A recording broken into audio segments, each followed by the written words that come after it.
In today's news, President Dr. Mohammad Moise reaffirms commitment to sustainable fisheries.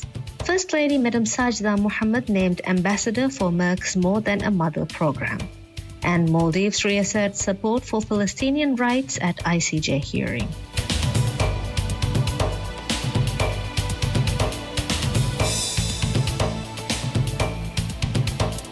Bismillahirrahmanirrahim. Assalamu alaikum. Welcome to News in English. I'm Mona Ismail, your host for today. On the occasion of World Tuna Day, observed annually on May 2, President Dr. Mohammad Moise reaffirmed the Maldives' commitment to sustainable fishing by highlighting the country's traditional pole and line technique as a model of responsible practice. This year's observance, held under the United Nations theme, Our Ocean, Our Tuna, Our Future, underscores the vital ecological and economic significance of tuna in global marine ecosystems and fisheries. President Dr. Mohammad Moise emphasized that the Maldives' long-standing use of the pole and line method reflects the nation's enduring dedication to conservation and sustainable resource management. He noted that this technique not only supports the preservation of tuna stocks, but also plays a crucial role in sustaining the livelihoods of fishing communities across the archipelago. Unlike industrial-scale fishing operations that frequently contribute to overfishing and environmental degradation, the Maldivian one-by-one catch approach, rooted in generations of tradition, has been internationally recognized for its minimal bycatch and low impact on marine biodiversity. With fishing serving as a foundational pillar of the Maldivian economy, the government has introduced several initiatives aimed at promoting sustainable growth within the sector. These include the establishment of a national fishermen's register to improve regulatory oversight, as well as new financial instruments such as personal loans designed to give fishermen direct access to capital for upgrading equipment and enhancing operational efficiency. Maldives has reaffirmed its commitment to continuously advocate for the rights of the Palestinian people during public hearings at the International Court of Justice, ICJ, on Thursday. Represented by Attorney General Ahmed Usham, Maldives addressed the ICJ during the advisory proceedings on the obligations of Israel in relation to the presence and activities of the United Nations, UN, other international organizations, and third states in and in relation to the occupied Palestinian territory. The case follows a resolution adopted by the UN General Assembly on December 19, 2024, which requested an advisory opinion from the ICJ on the legal consequences of Israel's actions, including the restriction of humanitarian aid and the closure of the UN Relief and Works Agency for Palestinian refugees in the Near East. AG Usham underscored the Maldives' unwavering support for the Palestinian cause and called attention to the humanitarian crisis in Gaza. He criticized Israel's deliberate efforts to dismantle UNRWA and addressed the need to ensure the continuous delivery of humanitarian aid to affected populations under Israeli occupation. He stated that the government of Maldives would always stand with the Palestinian people in their legitimate struggle to secure their fundamental human rights. International Legal Counsel representing the Maldives argued that Israel's invocation of national security and military necessity to justify non-compliance with international obligations violates established principles of international law. They also highlighted the implications of Israel's withdrawal from the 1967 exchange of letters with UNRWA. The Maldives reiterated its position that the only viable and lasting solution is the establishment of an independent and sovereign state of Palestine based on the pre-1967 borders, with East Jerusalem as its capital. The Merck Foundation has acknowledged First Lady Madam Sajda Mohammed as an ambassador for its initiative More Than a Mother. The announcement was made during an official meeting held at Muliage, the presidential residence, where the First Lady received a delegation from the Merck Foundation. The delegation was led by Professor Dr. Frank Stengenberg, chairman of the Merck Foundation Board of Trustees and former chairman of the Executive Board of Merck KG, and Senator Dr. Rasha Khalej, chief executive officer of the Merck Foundation. The More Than a Mother initiative seeks to empower women, promote awareness about infertility and male infertility, and combat the stigma associated with reproductive health challenges. It collaborates with First Ladies and women leaders across Africa and Asia to drive policy reforms and implement programs aimed at delivering equitable and high-quality reproductive and fertility care. During the meeting, Professor Dr. Stengenberg and Senator Dr. Khalej discussed avenues for future collaboration with the First Lady, with a particular focus on strengthening the Maldives healthcare sector. They outlined scholarship opportunities and specialized training initiatives intended to support Maldivian medical professionals and enhance healthcare capacity throughout the nation.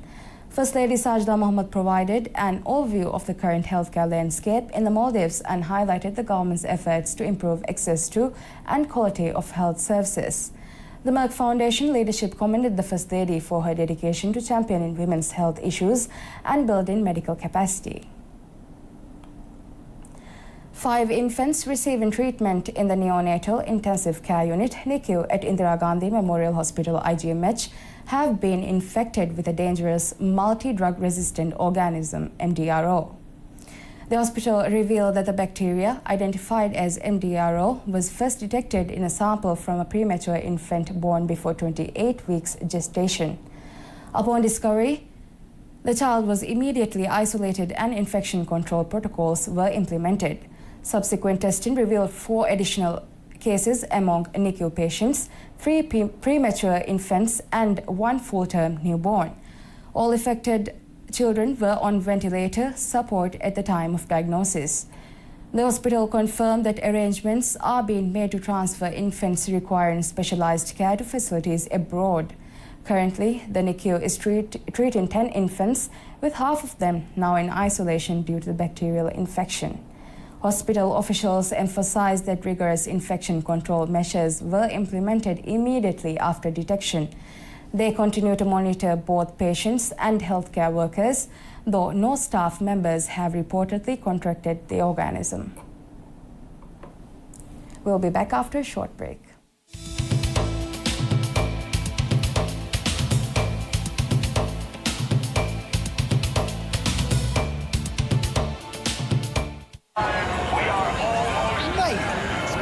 In here today. Of course, bro.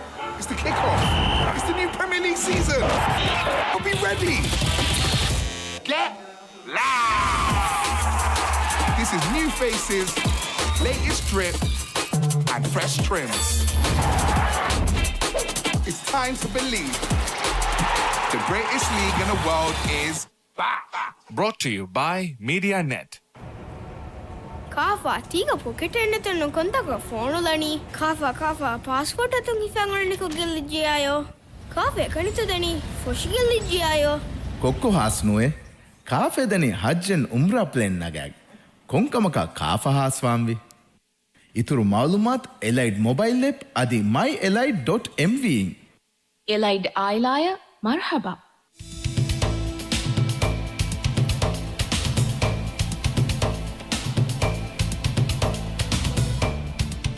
Welcome back. A group of youths has been protesting nightly on Majidi Magu in the capital, but authorities dispersed Thursday's gathering, citing concerns over public disruption and the imminent academic examinations. According to police, the decision to intervene followed multiple complaints from residents and business owners who reported that the activities were interfering with daily routines and commercial operations in the area. Participants were reportedly playing music, table tennis and carom in the middle of the street, prompting concerns over the temporary closure of a key roadway and its impact on traffic flow and accessibility. Police officers had repeatedly advised the protesters to refrain from such activities.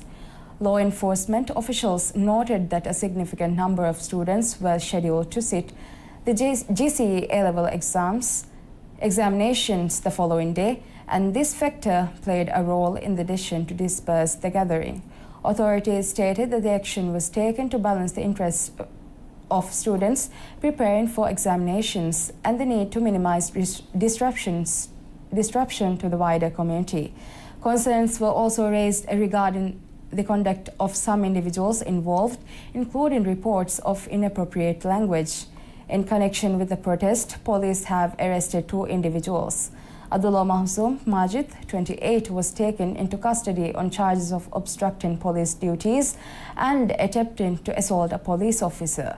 Ashad Shiman Ahmad, aged 19, was arrested on charges of disobedience to police orders and obstruction of duty.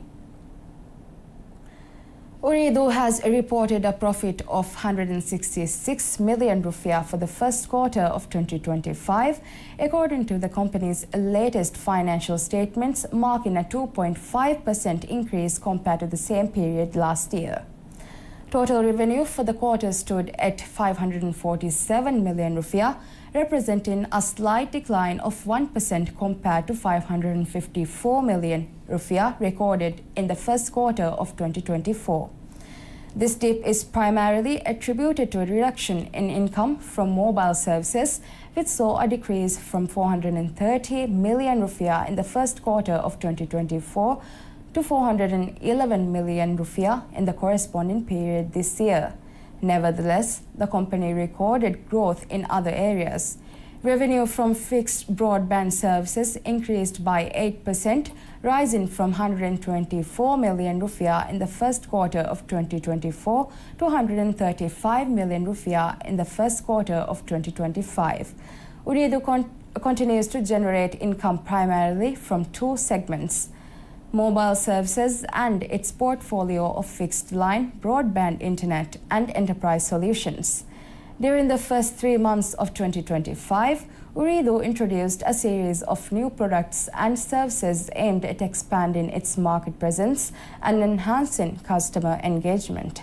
Notably, the company has extended its 5G network coverage to reach 80% of the population. In addition, Ooredoo launched Samsung eSIMs, smartwatches, and implemented various marketing campaigns during the month of Ramadan.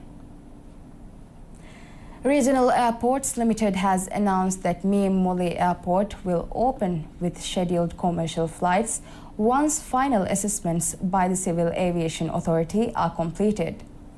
A test flight operated by a Dash 8 aircraft from national carrier Maldivian successfully landed at the airport on April 25 as part of standard pre-operational procedures. Following this, aviation authorities are conducting the required evaluations to issue an operational license. Regional Airports Managing Director Ahmad Mobin stated that while the airport was initially scheduled to open on May 1, the launch was postponed to coincide with the commencement of commercial services. He confirmed that the airport infrastructure is complete with only minor work remaining and that coordination with airline operators is ongoing to finalize a launch date. A meeting with Maldivian is scheduled for Sunday to discuss flight services, and the full rollout of operations is expected to take 15 to 20 days. Located on Moli Island, the capital of Miem Atoll, the domestic airport features a 1,500-meter runway. The project began in 2021 with 36 hectares of reclaimed land. It was developed by the Maldives Transport and Contracting Company MTCC at a cost exceeding 300 million rupiah. The Maldivian government is advancing initiatives to enhance flight connectivity to Gang International Airport in Ado City with the objective of bolstering regional tourism and improving accessibility. The announcement was made by the Minister of Tourism and Environment, Tariq Ibrahim, during a media briefing at the Arabian Travel Market held in Dubai, United Arab Emirates. According to the minister, current efforts are focused on attracting a wider range of international carriers to the southernmost international airport of the Maldives. At present, Sri Lankan Airlines remains the sole operator serving the Gan route. However, discussions are reportedly ongoing with 4 to 5 additional airlines, including possible resumption of Wizz Air's previously suspended services. In a bid to appeal to a broader demographic, including cost-conscious travelers, the government is also engaging with budget airlines to stimulate summer tourism. Meetings have already taken place with executives from existing operators in the Maldives, such as Fly Dubai and Gulf Air, along with representatives from other carriers currently serves in the country. Further efforts have been directly towards collaboration with major Middle Eastern airlines, acknowledged as key contributors to inbound tourism to the Maldives. The minister confirmed that memorandums of understanding had been signed with both Emirates and Qatar Airways. These agreements are aimed at increasing flight frequencies and improving overall access to the islands. The government is additionally working to simplify procedures for international airlines wishing to operate in the Maldives. Collaborative efforts with the Maldives Marketing and Public Relations Corporation, MMPRC, are being explored to jointly promote destination and enhance tourist arrivals. While the expansion of air services remains a priority, the minister also acknowledged the necessity of upgrading existing airport facilities. Despite a steady flow of visitors, Kang International Airport has faced criticism from local residents regarding its comparatively limited services. To address these concerns, the redevelopment of the airport has been entrusted to Renatus Projects, an Indian-based construction firm. Work is reportedly already underway to improve the airport's infrastructure and accessibility. The past week saw notable development in various sectors, including tourism, economy, fisheries, and healthcare, alongside international cooperation to foster diplomatic ties. The week kicked off with Minister of Tourism and Environment Tariq Ibrahim announcing that the recent ban on Israeli passport holders has not affected tourist arrivals in the Maldives. He confirmed that daily figures show no decline and dismissed concerns of a tourism boycott.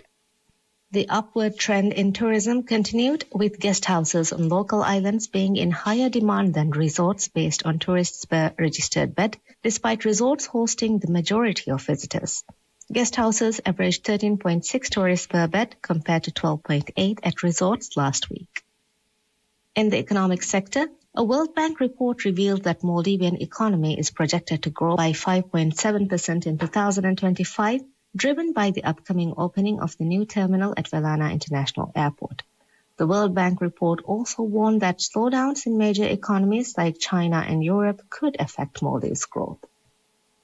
The following day, President Dr. Mohamed Moise formed a special presidential commission of inquiry to investigate an incident in Mala City on April 18, 2025, involving a young person found collapsed on a rooftop. The commission was mandated to conduct an independent and credible investigation with powers to summon individuals, request evidence, and engage foreign expertise. The same day, Dr. Abdul Samad Memorial Hospital in Finadu made history by successfully performing its first ever laparoscopic surgery during a special medical camp. A team of specialists from IGMH carried out the minimally invasive procedure.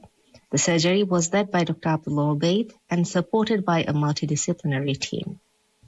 In the international arena, the Maldives and Malaysia signed several agreements on April 28 to boost cooperation in sports, health, tourism, and diplomatic training during President Dr. Mohamed Moise's official visit to Malaysia.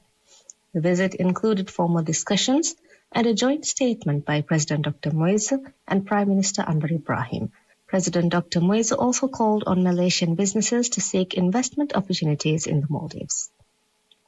The fisheries sector received positive news, with Ministry of Fisheries and Ocean Resources and the Bank of Maldives signing an MOU to provide new financial facilities for registered fishermen.